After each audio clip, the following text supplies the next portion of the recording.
ಈ ಸಿಂಹ ರಾಶಿಯವರು ರಾಜಕೀಯದಲ್ಲಿ ತುಂಬಾನೇ ಆಸಕ್ತಿ ಉಳ್ಳವರು, ಹಾಗೇನೆ ಸಹಾಯ ಮನೋಭಾವನೆ ಉಳ್ಳವರು. ಈ ಸಿಂಹ ರಾಶಿಯವರು ಒಂದು ಸಿಂಹ ಹೇಗೆ ಗತ್ತು ಗಾಂಭೀರ್ಯದಿಂದ ಇರುತ್ತೋ ಅದೇ ರೀತಿಯಾಗಿ ಈ ಸಿಂಹ ರಾಶಿಯವರು ಕೂಡ ಇರ್ತಾರೆ. ಅಂತಹ ಸ್ವಭಾವವುಳ್ಳವರು ಈ ಸಿಂಹ ರಾಶಿಯವರು. ಅಂತಹ ಸಿಂಹ ರಾಶಿಯ ಸೆಪ್ಟೆಂಬರ್ ತಿಂಗಳ 2025ನೇ ವರ್ಷದ ಮಾಸ ಭವಿಷ್ಯ ಹೇಗಿರುತ್ತೆ? ಈ ಸೆಪ್ಟೆಂಬರ್ ತಿಂಗಳಲ್ಲಿ ಸಿಂಹ ರಾಶಿಯವರಿಗೆ ಯಾವೆಲ್ಲ ಶುಭ ಫಲಗಳು ಬರುತ್ತೆ, ಹಾಗೇನೆ ಯಾವೆಲ್ಲ ಅಶುಭ ಫಲಗಳು ಬರುತ್ತೆ, ಆ ಅಶುಭ ಫಲಗಳಿಗೆ ಪರಿಹಾರಗಳೇನು ಎಂಬುದರ ಬಗ್ಗೆ ಈ ವಿಡಿಯೋದಲ್ಲಿ ನಾನು ನಿಮಗೆ ತಿಳಿಸ್ತಾ ಹೋಗ್ತೀನಿ. ಬನ್ನಿ. ಈ ಸಿಂಹ ರಾಶಿಯವರಿಗೆ ಸೆಪ್ಟೆಂಬರ್ ತಿಂಗಳಲ್ಲಿ ಎಷ್ಟು ಶುಭ ಫಲಗಳಿದೆಯೋ ಅಷ್ಟೇ ಅಶುಭ ಫಲಗಳು ಕೂಡ ಇದೆ. ಒಟ್ಟಾರೆಯಾಗಿ ಹೇಳಬೇಕಂದ್ರೆ ಮಿಶ್ರ ಫಲಿತಾಂಶಗಳು ಈ ತಿಂಗಳಲ್ಲಿ ಸಿಂಹ ರಾಶಿಯವರಿಗೆ ಇರುತ್ತೆ. ಅದೇನು ಅಂತ ನೋಡೋಕ್ಕೂ ಮುನ್ನ ನಿಮ್ಮದು ಕೂಡ ಸಿಂಹ ರಾಶಿನ? ಹಾಗಾದರೆ ದೇವರು ಮತ್ತು ಜ್ಯೋತಿಷ್ಯ ಶಾಸ್ತ್ರದಲ್ಲಿ ನಂಬಿಕೆ ಇದ್ದರೆ ಈ ವಿಡಿಯೋಗೆ ಈಗಲೇ ಒಂದು ಲೈಕ್ ಕೊಡಿ, ಹಾಗೂ ತಪ್ಪದೇ ನಿಮ್ಮ ಸಿಂಹ ರಾಶಿಯ ಎಲ್ಲರಿಗೂ ಕೂಡ ಶೇರ್ ಮಾಡಿ. ತಪ್ಪದೇ ನಮ್ಮ ATV ಕರ್ನಾಟಕ ಯೂಟ್ಯೂಬ್ ಚಾನಲನ್ನು ಕೂಡ ಸಬ್ಸ್ಕ್ರೈಬ್ ಮಾಡ್ಕೊಳ್ಳಿ. ಸಿಂಹ ರಾಶಿಯವರ ಸೆಪ್ಟೆಂಬರ್ ತಿಂಗಳ ಶುಭ ಫಲಗಳ ಬಗ್ಗೆ ಮೊದಲಿಗೆ ನೋಡೋಣ.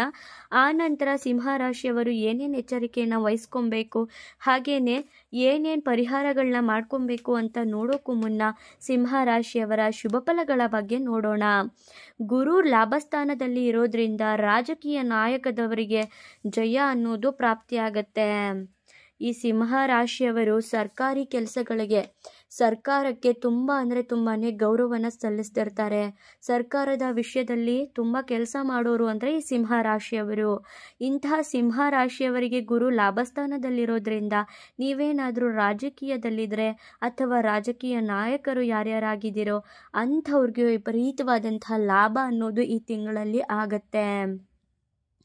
ಇನ್ನು ಸಿಂಹ ರಾಶಿಯವರೇನಾದರೂ ಸರ್ಕಾರಿ ಕೆಲಸ ಮಾಡ್ತಿದ್ದೀರಲ್ಲ ಅಂಥವ್ರಿಗೂ ಕೂಡ ಈ ತಿಂಗಳಲ್ಲಿ ವಿಪರೀತವಾದಂತಹ ಧನಲಾಭ ಅನ್ನೋದು ಪ್ರಾಪ್ತಿಯಾಗತ್ತೆ. ನಿಮಗೆ ಅತಿಯಾದಂಥ ಲಾಭ ಅನ್ನೋದನ್ನು ನೀವು ಈ ತಿಂಗಳಲ್ಲಿ ಎಕ್ಸ್ಪೆಕ್ಟ್ ಮಾಡ್ಬೋದು. ಇನ್ನು ಮನೆ ಕಟ್ಟುವಂತಹ ಯೋಗ ಕೂಡ ಈ ಸಿಂಹ ರಾಶಿಯವರಿಗಿರುತ್ತೆ. ಯಾರ್ಯಾರು ಮನೆ ಕಟ್ಟಬೇಕು ಅಂತ ಯೋಚನೆ ಮಾಡ್ತಿದ್ದೀರೋ, ತುಂಬ ವರ್ಷಗಳಿಂದ ನಾನೊಂದು ಮನೆ ತಗೋಬೇಕು ಅಥವಾ ಮನೆ ಕಟ್ಟಬೇಕು ಅಂತ ಏನಾದರೂ ಪ್ಲ್ಯಾನ್ ಹಾಕ್ಕೊಂಡಿದ್ರೆ ನೀವು ಸೆಪ್ಟೆಂಬರ್ ತಿಂಗಳಲ್ಲಿ ಅದನ್ನು ಎಕ್ಸಿಕ್ಯೂಟ್ ಮಾಡಿ, ಅದನ್ನು ಕಾರ್ಯರೂಪಕ್ಕೆ ತನ್ನಿ. ಆಗ ಖಂಡಿತವಾಗಿಯೂ ಕೂಡ ನಿಮ್ಮ ಮನೆ ಕಟ್ಟುವಂತಹ ಆಸೆ ಅತಿ ವೇಗವಾಗಿ ಈಡೇರುತ್ತೆ.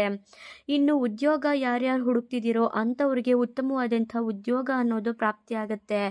ಯಾರ್ಯಾರು ವಿದ್ಯಾಭ್ಯಾಸ ಮುಗಿಸಿ ಒಳ್ಳೆ ಉದ್ಯೋಗ ಪಡ್ಕೊಬೇಕು ಅಂತ ಯೋಚನೆ ಮಾಡ್ತಿದ್ದೀರಾ, ಯಾರ್ಯಾರು ಉದ್ಯೋಗನ ಹುಡುಕ್ತಿದ್ದೀರಾ ಅಂಥವ್ರಿಗೆ ಒಳ್ಳೆ ಕಡೆ ನಿಮಗೆ ಉದ್ಯೋಗ ಸಿಗುತ್ತೆ.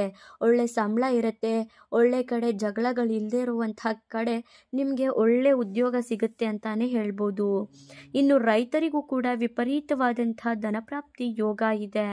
ಯಾರ್ಯಾರು ರೈತರು ತಾವು ಬೆಳೆದಿರುವಂತಹ ಬೆಳೆಗೆ ಸರಿಯಾಗಿ ಬೆಲೆ ಸಿಗ್ತಿಲ್ಲ ಅಂತ ಯೋಚನೆ ಮಾಡಿಕೊಂಡು ಚಿಂತೆ ಮಾಡಿಕೊಂಡು ಕೊರಗ್ತಿದ್ದೀರಾ, ತಲೆ ಕೆಡಿಸ್ಕೊಳ್ಳೋಕೆ ಹೋಗಬೇಡಿ. ಈ ಸೆಪ್ಟೆಂಬರ್ ತಿಂಗಳಲ್ಲಿ ಖಂಡಿತವಾಗಿಯೂ ನೀವು ಬೆಳೆದಿರುವಂತಹ ಬೆಳೆಗೆ ಸರಿಯಾದ ರೀತಿಯಾದಂತಹ ಬೆಲೆ ಅನ್ನೋದು ಸಿಕ್ಕೇ ಸಿಗುತ್ತೆ. ಇನ್ನು ಬುಧಾದಿತ್ಯ ಯೋಗ ಕೂಡ ಈ ರಾಶಿಯವರಿಗೆ ಇರೋದ್ರಿಂದ ಮಾತಿನಲ್ಲಿ ಬಂದಿರುವಂತಹ ಸಮಸ್ಯೆಗಳಿಗೆ ಮುಕ್ತಿನ ಹೊಂದುತ್ತೀರಾ. ನೀವು ಏನೋ ಒಂದು ಮಾತಾಡ್ಬಿಟ್ಟು ಆತುರವಾಗಿ ಜಗಳಗಳನ್ನ ಮಾಡ್ಕೊಂಡಿರ್ತೀರಾ, ನೀವು ಏನೋ ಒಂದು ಮಾತಾಡಿ ನಿಮ್ಮ ಕೆಲಸಗಳನ್ನ ಹಾಳು ಮಾಡ್ಕೊಂಡ್ಬಿಟ್ಟಿರ್ತೀರಾ.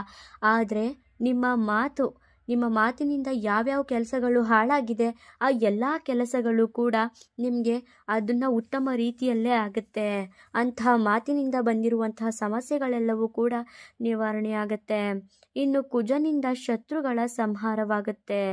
ಕುಜ ಗ್ರಹ ನಿಮಗೆ ಹಿತಶತ್ರುಗಳಿರ್ತಾರೆ, ನಿಮ್ಮ ಮುಂದೆನೇ ಇರ್ತಾರೆ, ನಿಮಗೆ ಗೊತ್ತೇ ಇರಲ್ಲ ಅಂತಹ ಶತ್ರುಗಳು, ಅಥವಾ ನಿಮ್ಗೆ ಯಾರ್ಯಾರು ನೀವು ಹಾಳಾಗ್ಬಿಡ್ಲಿ, ಯಾರ್ಯಾರು ನೀವು ನಾಶ ಆಗಿಬಿಡ್ಲಿ ಅಂತ ಯೋಚನೆ ಮಾಡ್ತಿರ್ತಾರಲ್ಲ ಅಂಥವ್ರೆಲ್ಲರೂ ಕೂಡ ಅವರೇನೇ ದೂರ ಆಗ್ತಿರ್ತಾರೆ.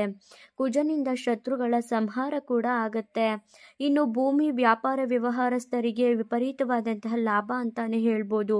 ಅಂದರೆ ಯಾರ್ಯಾರು ರಿಯಲ್ ಎಸ್ಟೇಟ್ ಕೆಲಸ ಮಾಡ್ತಿರ್ತೀರಾ ಅಥವಾ ಮನೆ ಸೇಲ್ ಮಾಡಿಸೋದು, ಸೈಟ್ ಸೇಲ್ ಮಾಡಿಸೋದು, ಜಮೀನು ಸೇಲ್ ಮಾಡಿಸೋದು, ಈ ರೀತಿಯಾಗಿ ಭೂಮಿಗೆ ಸಂಬಂಧಪಟ್ಟಂತಹ ಏನೇ ಕೆಲಸ ಮಾಡ್ತಿದ್ರೂ ಕೂಡ ಅಂಥವರಿಗೆ ವಿಪರೀತವಾದಂಥ ಲಾಭವಾಗತ್ತೆ. ಇನ್ನು ಸಹೋದರರಿಗೆ ಜಯ.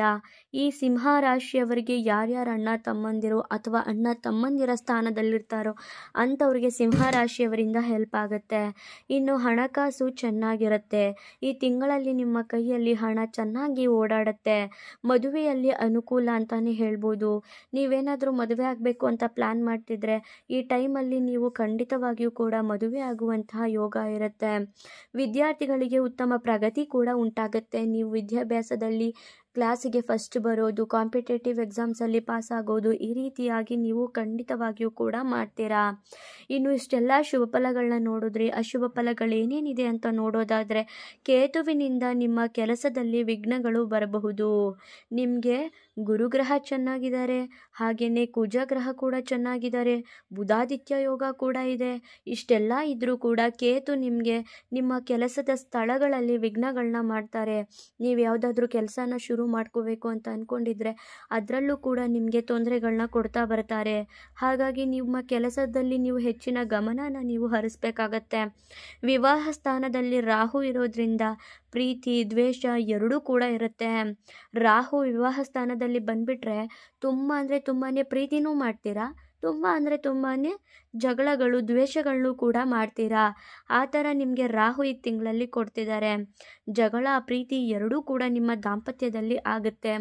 ಈ ತಿಂಗಳಲ್ಲಿ ಗಂಡ ಹೆಂಡತಿ ತುಂಬ ಅಂದರೆ ತುಂಬ ಅನ್ಯೋನ್ಯವಾಗೂ ಇರ್ತೀರಾ. ಹಾಗೆಯೇ ತುಂಬ ಜಗಳಗಳನ್ನು ಕೂಡ ಮಾಡ್ಕೋತೀರಾ. ಅದನ್ನು ಹೇಗೆ ತಗೋಬೇಕು ಅನ್ನೋದು ನಿಮ್ಮಲ್ಲಿರಬೇಕು. ನೀವು ಪ್ರೀತಿನ ಮಾಡಿ ಯಾವುದೇ ಕಾರಣಕ್ಕೂ ಕೂಡ ಜಗಳಗಳನ್ನ ಅತಿಯಾಗಿ ಮಾಡ್ಕೊಳ್ಳೋಕೆ ಹೋಗಬೇಡಿ.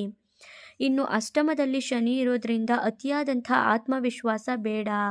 ಅಷ್ಟಮ ಶನಿ ಏನಾದರೂ ಇದ್ದರೆ ನೀವು ತುಂಬ ಅಂದರೆ ತುಂಬಾ ನಾನು ಮಾಡೇ ಬಿಡ್ತೀನಿ, ನನ್ನ ಕೈಲಿ ಹಾಗೆ ಆಗುತ್ತೆ ಅನ್ನೋ ಥರ ಯಾವುದೇ ಕಾರಣಕ್ಕೂ ಕೂಡ ಹೆಚ್ಚಿನ ಆತ್ಮವಿಶ್ವಾಸನ ಇಟ್ಕೊಳ್ಳೋಕೆ ಹೋಗಬೇಡಿ. ಆ ಆತ್ಮವಿಶ್ವಾಸ ಎಕ್ಸ್ಪೆಕ್ಟೇಷನ್ಗೆ ಹೊರಟಾಗೋ ರೀತಿ ಶನಿ ನಿಮಗೆ ಮಾಡಿಬಿಡ್ತಾರೆ. ಅತಿಯಾದಂತಹ ಆಡಂಬರ ಅತಿಯಾದಂತಹ ಖರ್ಚುಗಳನ್ನ ಈ ತಿಂಗಳಲ್ಲಿ ನೀವು ಯಾವುದೇ ಕಾರಣಕ್ಕೂ ಕೂಡ ಮಾಡಬಾರ್ದು. ಇದರಿಂದ ಸಮಸ್ಯೆನೇ ಅತಿಯಾಗಿರುತ್ತೆ. ಇನ್ನು ತುಂಬ ಅಂದರೆ ತುಂಬಾ ಹುಷಾರಾಗಿರಬೇಕಾಗಿರುತ್ತೆ ಈ ರಾಶಿಯವರು. ನೀವು ಈ ತಿಂಗಳಲ್ಲಿ ತುಂಬ ಆಡಂಬರ ಮಾಡ್ದೇನೆ ಸಿಂಪಲ್ಲಾಗಿ ಲೈಫ್ನ ಲೀಡ್ ಮಾಡಬೇಕಾಗತ್ತೆ. ಯಾರಿಗೂ ಕೂಡ ಅನವಶ್ಯಕವಾಗಿ ಮಾತನ್ನು ಕೊಡೋಕೆ ಹೋಗಬೇಡಿ. ಇದನ್ನು ನಿಮ್ಮ ತಲೆಯಲ್ಲಿ ಚೆನ್ನಾಗಿ ಇಟ್ಕೊಂಡಿರಿ. ಯಾವುದೇ ಕಾರಣಕ್ಕೂ ಕೂಡ ಅನವಶ್ಯಕವಾಗಿ ಮಾತನ್ನು ಕೊಡೋಕ್ಕೆ ಹೋಗಬೇಡಿ. ನೀವು ಏನೋ ಒಂದು ಇವತ್ತು ಚೆನ್ನಾಗಿದ್ದೀನಿ ಅಂತ ಮಾತು ಕೊಟ್ಬಿಡ್ತೀರ, ಆದರೆ ಮುಂದೆನೂ ಹೀಗೆ ಇರ್ತೀವಿ ಅಂತ ಹೇಳೋಕ್ಕಾಗಲ್ಲ. ರಾಹು ನಿಮ್ಮ ಬುದ್ಧಿನ ಹಾಳು ಮಾಡಬಹುದು, ಎಚ್ಚರ. ಆಗಲೇ ಹೇಳಿದ ಥರ ರಾಹು ಗಂಡ ಹೆಂಡತಿ ನಡುವೆ ಜಗಳ ಪ್ರೀತಿ ಎಲ್ಲವನ್ನೂ ಕೊಡ್ತಿರ್ತಾರೆ. ಹಾಗೆ ನಿಮ್ಮ ಬುದ್ಧಿನೂ ಕೂಡ ಹಾಳು ಮಾಡ್ತಿರ್ತಾರೆ.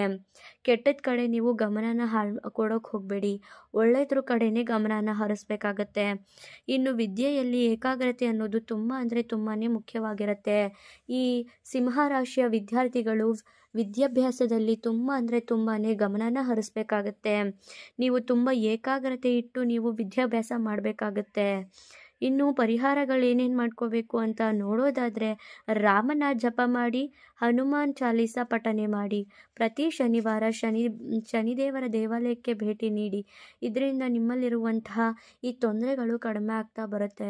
ನೋಡಿದ್ರಲ್ಲ ಸಿಂಹರಾಶಿಯವರಿಗೆ ಸೆಪ್ಟೆಂಬರ್ ತಿಂಗಳಲ್ಲಿ ಹೇಗಿದೆ ಅಂತ. ನಿಮ್ಮದು ಕೂಡ ಸಿಂಹರಾಶಿನ. ಹಾಗಾದರೆ ತಪ್ಪದೆ ಜೈ ರಾಮ್ ಶ್ರೀರಾಮ್ ಅಂತ ಕಮೆಂಟ್ ಮಾಡಿ. ಮುಂದಿನ ಹೊಸ ವಿಡಿಯೋಗಳಲ್ಲಿ ಸಿಗ್ತೀನಿ. ಈ ಸಿಂಹರಾಶಿಯವರಿಗೆ ಒಳ್ಳೆಯದಾಗಲಿ. ಧನ್ಯವಾದಗಳು.